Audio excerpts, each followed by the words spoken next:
زن بهترین معجزه پروردگار است. خداوند به زن زیبایی، عفت، دلربایی، شجاعت، صداقت و هنرمندی، مهر و محبت، نسل آفری و فرشته خویی را اهدا کرده است. در خاندانی که از مهر و نوازش و فیض و نصرت زن بهره‌ور نیستند، آنجا برکت نیست.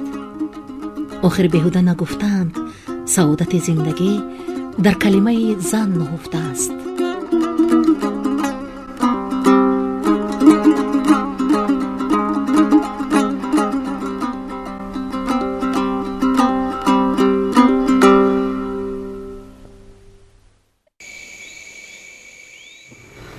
بسم الله الرحمن الرحیم. آمین بچه.